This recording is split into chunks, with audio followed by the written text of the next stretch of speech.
Hi all and welcome to Deloitte Let's Talk. The purpose of today's session is more of a discussion session where we'll be discussing a chosen topic in more detail and from a more technical perspective together with subject matter experts who will be invited to join the discussion.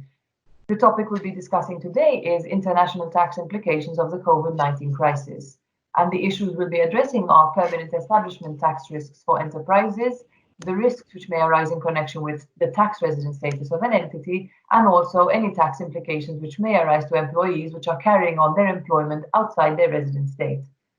We are aware that many countries have now started to lift certain restrictions, and of course, this will be addressed throughout our discussion. Our subject matter experts today form part of the international tax team at Deloitte, and we have Nadiia Onyshchuk, who joined Deloitte 5 years ago and is a manager within the team. We have Borg Olivier, who joined Deloitte 7 years ago when he was still a student at university, who's also a manager within the team. And we also have Ian Zahra, who recently joined Deloitte after completing his master's, and he's a supervisor within the team.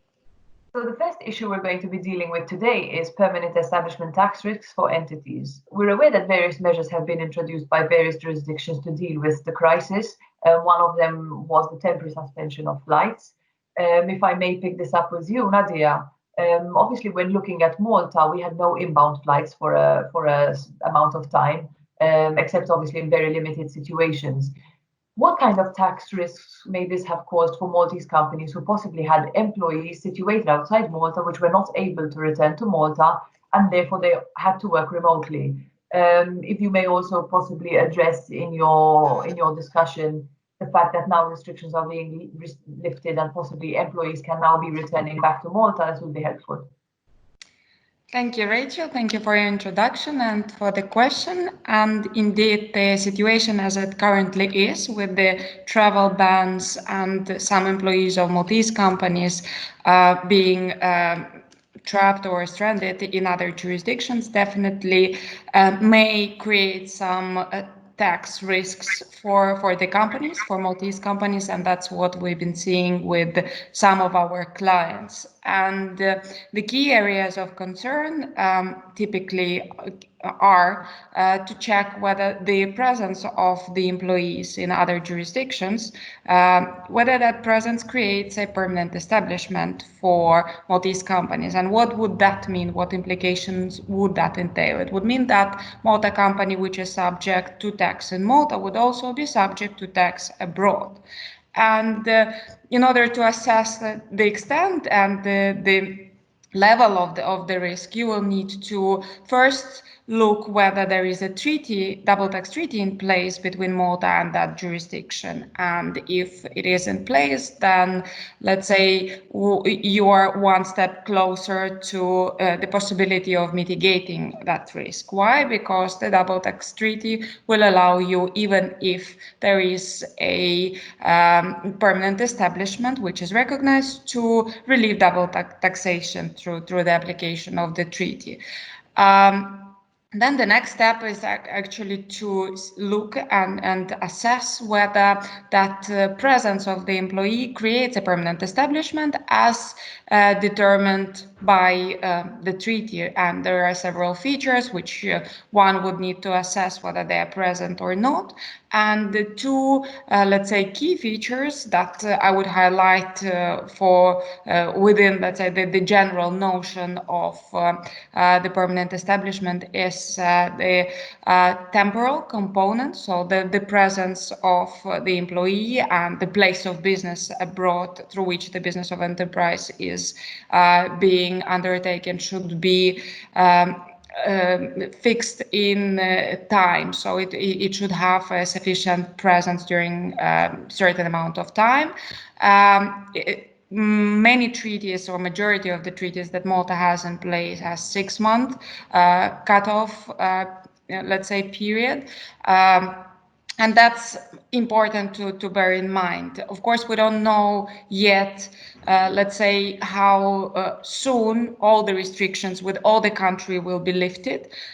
So you have to assess, let's say, and to keep track of how long have your employees been abroad and whether they have been there maybe before the COVID crisis started. So that will be a separate risk that you will need to assess. And if you are below that threshold, then possibly the risk is a little bit lower. Of course, it's important to always bear in mind that if the travel restriction is lifted for the Malta and that country, and there is actually the possibility for the employee to go back to Malta, to the place of the place where normally the employment is undertaken, the companies have to ensure that that is taking place, because otherwise this extraordinary nature, let's say, of the arrangement when the employees are abroad will more likely to be of a permanent basis, or let's say it will be more difficult to argue and to showcase to the foreign tax authorities that the presence in their jurisdiction is just due to COVID. And this actually goes in line with the OECD was saying in their report on the application of the double tax treaties in the context of COVID. So because this is temporary and extraordinary circumstances, that per se the presence of employees due to the government restrictions on their, let's say, movement and travel should not result in the creation of the permanent establishment. But of course, this is only one feature, and as we know, like this permanent establishment risk has a lot of aspects to it, and you have to assess all the facts and circumstances in order to determine whether it is present or not. And another interesting, or let's say important feature that you have to be looking at, and also let's say what we've been seeing from the experience with our clients, it is important to see whether you as a Maltese company, whether you have another office maybe in that country where the employee is. And why is it important? Because if the mere presence in the foreign country just by, let's say, in the form of employee working in the format of home office, right? Then there is potentially no level of control of the enterprise over that home office, even, and because it's just limited to, let's say, the employee's home and his rights over his home. So there is no necessary element for this place of business to be at the disposal of the company. And what we've seen is an efficient, let's say, way to showcase that. To look in the normal scenario, you have your office in Malta, and that's let's say an important factor for this assessment, and that the employee, when the situation goes back to normal, they return to the country of their usual employment and continue to work from the office. So I think those are two key elements that the OECD has highlighted, and actually Malta has adopted that position locally as well. So the tax authorities announced that they will be adopting the interpretation of the OECD locally. What is important is that it has been highlighted that the application of this report and adoption of the practice locally is temporary and only driven by the current situation. Therefore, going forward, and I think that's the key, that is where the key focus of clients, let's say, concerns is. So in order to mitigate the risks going forward, as soon as there is a real possibility for the employees to come back to Malta and to continue working from Malta, that should be undertaken, because otherwise it will be more difficult to prove to another jurisdiction that the temporary nature of the arrangement. Nadiia, if I may, just a follow-up question. We're talking here about Maltese companies which possibly have their employees stranded or stuck overseas. I would assume that the same principles are going to apply if you have possibly foreign entities with their employees, which are in Malta and working remotely from Malta. Thank you, Rachel. Yes, absolutely. So this tax risk is equally relevant for Maltese companies with their employees being abroad, physically present abroad, and continuing employment there, as well as to foreign companies who have their employees in Malta. And in this regard, it is helpful that Malta has adopted the OECD interpretation and that the position is quite clear.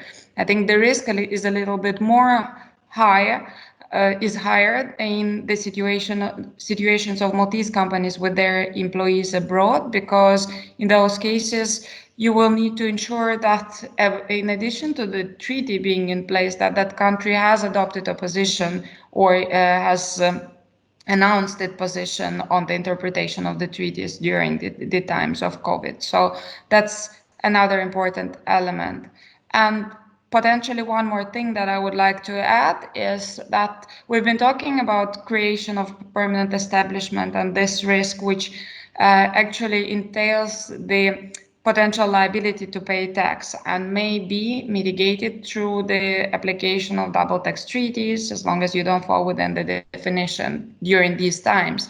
But there may be also other risks which are more, let's say, administrative in nature. So by mere presence of the employee abroad, there may arise an obligation for a Maltese company to register for tax purposes in that jurisdiction, or potentially, or maybe in addition to that, to file tax returns, even if they're nil tax returns, and that may be assessed on the basis of, let's say, particular analysis and the profit attribution. And the key point here is that, unfortunately, double tax treaties do not resolve this problem. So the taxing rights are addressed in double tax treaty, but the registrations is a matter of purely domestic law, and all you can do in this case as a company, as a business, you will need to check country by country where your employees are. So this is our experience so far. If I'm understanding you correctly, it's the process sort of which anyone should go through is first assessing in terms of the treaty if there is this tax risk or not. And if I'm understanding correctly, whether there is the tax risk or not, you still need to assess the compliance side of things, because there could be implications from a compliance perspective with respect to possibly registering your employees, possibly registering as an employer. So the compliance side of it is another aspect where you would need to reach out to a professional in country to get that proper advice. Correct. And one more step I would add to that is try to document everything. So the time from when the employee started his presence in foreign jurisdiction, and also the tickets and the government's decisions, so that you can create a clear timeline to showcase the reasons for your employee being abroad. Nadiia, if I may, just one more question. In your comments, you've been referring to the OECD guidance as it's been adopted by the Maltese tax authorities. Have we just adopted this guidance in its entirety, or have we made any exceptions or any additional rules?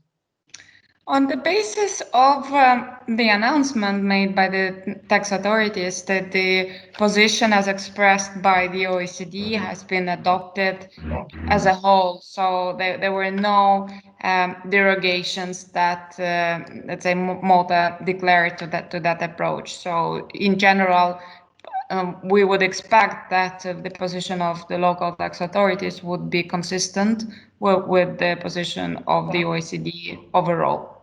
Okay, very good, very helpful. Thank you, Nadiia. Thank you, Rachel. Before maybe directly answering the question, it's good to take a step back and try to understand why we might be faced with certain issues relating to the tax residence of Maltese companies, as well as possibly foreign companies, which may arise as a result of the COVID situation. It's good to note that jurisdictions are generally free to adopt the connecting factors which they wish to deem a company to be resident in that particular jurisdiction. The two main tests which we see being adopted tend to be the place of incorporation test and the place of management test. Whereas the place of incorporation test is something which is maybe more straightforward because it's based on factual incorporation or registration of the company in a particular jurisdiction, and therefore maybe that does not give rise to that much to many issues relating to the residence of the company. When we're dealing with a place of management test, which looks at where the key management decisions are taken in the everyday conduct of the business of the company, there may be situations where such decisions are taken in a number of different jurisdictions, and that may give rise to the company being deemed to be managed in one or more jurisdictions, giving rise to situations where the company would be deemed to be resident in both of those jurisdictions. Because of the travel ban which we've seen implemented as a result of COVID, there may obviously be certain impacts into the way that the management of certain entities is carried out. It wasn't an uncommon practice for a company to have directors which may not be Malta residents and may be living abroad but flying down to hold board of directors meetings physically in Malta. Obviously, as we started to introduce travel bans from certain jurisdictions, and those travel bans have largely been in place till today, with the exception of a few repatriation flights. Obviously, this hindered those directors from coming down to Malta to take part in board meetings. And while travel restrictions seem to have been relieved with regard to a number of jurisdictions, there are still a number of other jurisdictions which have travel bans imposed. So even though we're seeing we're at a point in time where travel is going to be possible, it's not possible to all destinations. So this could still hinder board of directors who are living in certain jurisdictions from coming back down to Malta. The issue with having your directors or your key management people living and working abroad is that this could result in the company being deemed to be managed from these foreign jurisdictions, whether it's because they are managing the business of the enterprise on a day-to-day basis from these foreign jurisdictions, whether it's because they are participating in board of directors meetings remotely from their respective home countries or wherever they happen to be located. This could result in the company being deemed to be managed in these particular jurisdictions, and therefore the company would have what is referred to as a dual resident status. Obviously, this is something that could be problematic to a certain extent for the company. One, because it would have certain compliance obligations in the country in which it's deemed to be managed, where it would have to adhere to certain filing requirements, registrations, and possibly also it would have to pay corporate tax in those jurisdictions. That being said, there are obviously a number of double taxation treaties which are in place, which help solve these issues of dual residence. And the double tax treaty in itself would typically have a tiebreaker rule, which would determine a company which is dual resident to be resident for the purposes of that treaty, to be resident in the country in which it has its place of effective management. Now, a common question that we get asked by clients is, what is the difference between a place of management and a place of effective management?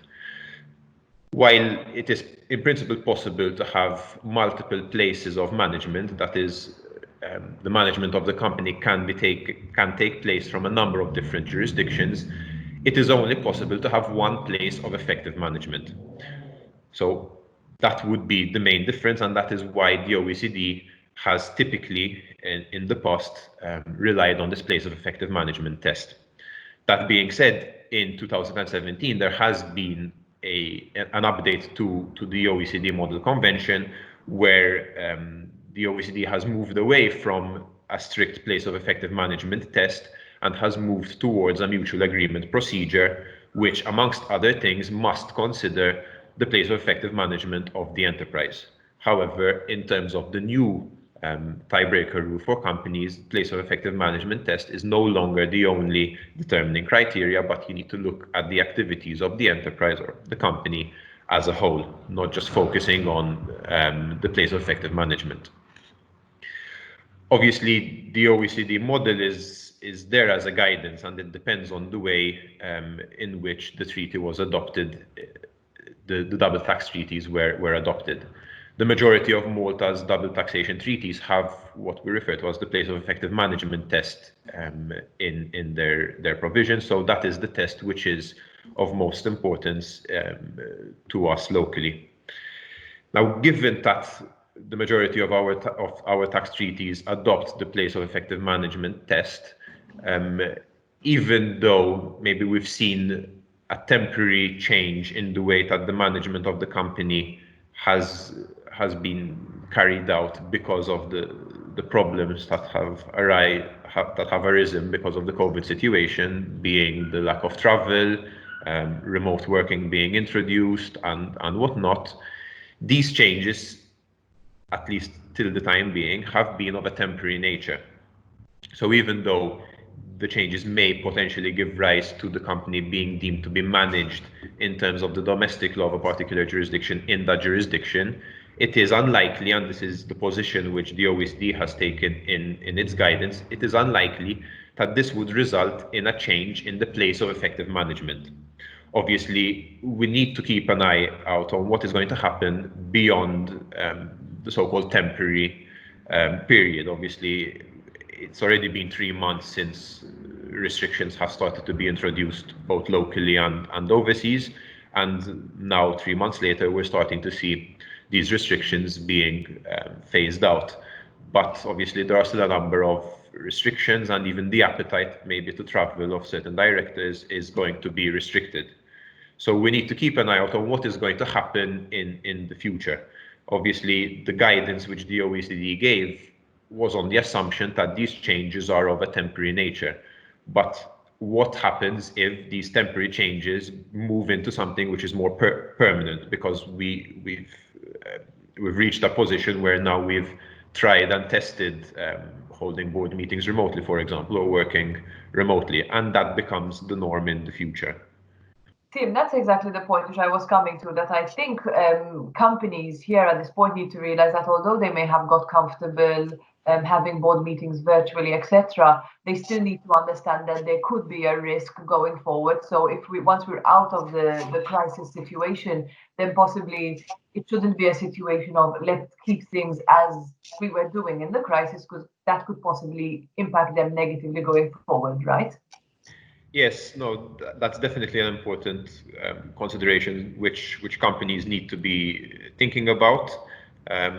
Obviously, it depends on a number of factors. As I was saying, it would depend on the type of tiebreaker rule which you find in the tax treaty, because there's a difference between just focusing on place of effective management, as is the case in the majority of treaties, and it's different when analyzing the situation at a broader level, and when the contracting states actually get together to discuss the tax residence for treaty purposes of that company, where you can consider a number of different things. So that is one of the important considerations to keep in mind. Another important consideration, as you rightly said, is that the guidance of the OECD says that there shouldn't be any issue on the residence of a company as long as the changes were of a temporary nature. And they were of a temporary nature because of the situation we found ourselves in because of the COVID crisis. Once we emerge from the crisis, and maybe this starts to change the way in which business is done, as maybe a lot of people are expecting, then you need to analyze what repercussions that will have on the residents of your company, as well as obviously any other related considerations which may be of importance to the case at hand. It's one thing having virtual board meetings because you physically cannot meet, but it's another if you change the way that board meetings are done because it's easier, it's more efficient, it's less time consuming, and it's effectively cheaper to have board meetings happening virtually. Leading on to that, on the whole, you can and what you can and can't do from a board meeting perspective, and maybe this is not purely a tax question, but possibly another things companies would have had to consider, and possibly even if they did make any changes, consider changing back, is obviously any clauses possibly in the memorandum and articles of association allowing these kind of virtual board meetings, unless obviously they were already permitted. Is that something which we've seen, queries coming from clients, etc.? Yes, definitely. I think that actually has to be the starting point when you're considering whether you should move from having physical board meetings to having virtual board meetings, and whether virtual board meetings were actually permitted during this time of crisis. It's typically the Memorandum and Articles of Association which will tell you how you can have your board meetings and whether it is permitted to have virtual board meetings. So if it is expressly prohibited in terms of the Memorandum and Articles of Association, then you're not in a position where you can have virtual board meetings. Obviously, if the Memorandum and Articles of Association do permit it, then it is an option which is available to the directors. However, it's not the only option, so there's still a choice which the directors and the company needs to make. That is whether to continue having virtual board meetings or whether to revert back to having physical board meetings, or perhaps a mix of the two, rather than meeting for a board meeting every month or every couple of months. Physically, they reduce the frequency of the physical board meetings. So moving on to the third issue which we're going to be dealing with, we're now going to talk about the tax implications which may arise with respect to employees who are carrying on their employment outside their resident state. And I'll pick this up with Ian. So Ian, what kind of implications does this have for the employee? Hi Rachel, hi everyone, and thank you for the question. When we look at employees, similarly to the case of companies, we also have residency issues. This is obviously decided differently and on the basis of different circumstances in comparison with companies. So when we look at companies, we look at effective management, we look at management and control, we look at incorporation. But when we look at individuals, it depends on a jurisdiction by jurisdiction level. And normally, for example, if we take the case of Malta, we look at whether the individual is physically present in Malta for at least 183 days, and whether the individual has an intention to reside in Malta. So this is the case of Malta. Other jurisdictions can have different factors to keep in mind. For example, they can have a shorter length of time rather than 183 days, and they can decide other factors which they may deem to be relevant. Obviously, in the context of this current situation, this current crisis, which we are now being slowly phased out of, the 183 days consideration may be different depending on the cases of different individuals. So we can have individuals who have been stranded in different countries and may have unplanned residency issues. As we've already said beforehand, this needs to be assessed on a case-by-case basis. We need to check the rules of the jurisdiction, the tax treaty in place, if any, because that is also a consideration, and whether that person would satisfy the threshold of a resident of a contracting state in that treaty. We also have to keep in mind that we have individuals who maybe end up being a resident of Malta and individuals who may end up being a resident of another jurisdiction, and there we have to see what the rules of that jurisdiction may be. Where a treaty is in place, and Malta has a large number of tax treaties with different jurisdictions, normally would look at Article 4 of the treaty, which would determine where that individual would be resident for the purpose of the tax treaty. If we have a case where an individual would be resident under domestic law in two different states, so effectively we have a dual resident, The treaty would normally solve this issue using what we call the tiebreaker rule, the tiebreaker pyramid, which is different from that which applies to companies and looks at different factors such as where the person's permanent home is, where his center of vital interests is, where he has his habitual and his nationality. So in reality, because of the fact that the permanent home is the first question you need to ask yourself when you have a case for an individual, that permanent home is unlikely to change because of the COVID crisis. However, this is also a possibility depending on the different cases we can have at hand. In reality, it also depends whether there's a treaty in place. So in the absence of a tax treaty, this may lead to a complicated set of events because the tax treaty would not protect the individual if he ends up being deemed to be a dual resident in Malta and another jurisdiction. Thank you for that, Ian. If you can you elaborate on how the guidance has addressed this point? Yes, as mentioned by Nadiia and by Tim, Malta has adopted the OECD guidance of its report in relation to the COVID crisis, and it has deemed this crisis as an exceptional crisis. So the report addresses the exceptional nature of the crisis and not a new way for the way that we carry out our business.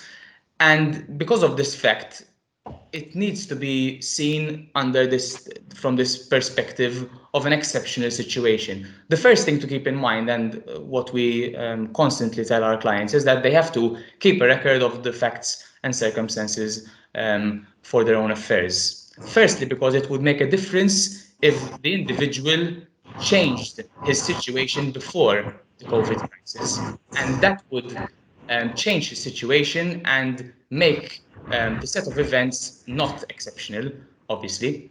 If we look at other jurisdictions, because as we mentioned, Malta has adopted the OECD guidance in its entirety, but I think that we can classify jurisdictions in three separate groups. First, there are jurisdictions who have not released any guidance at all, and when we have a situation where we have Malta and that type of jurisdiction, obviously it would depend on the stance that the jurisdiction would take in that particular case, given that it did not publicly give out any information. Then we have jurisdictions such as Malta, which have adopted the OECD guidance in its entirety, and in this case, even though the guidance tries to reassure taxpayers' minds that there should not be any exceptional problems for their situation, the guidance does not deal with every situation which may arise, so it would still need to depend on the particular facts and circumstances of the individual.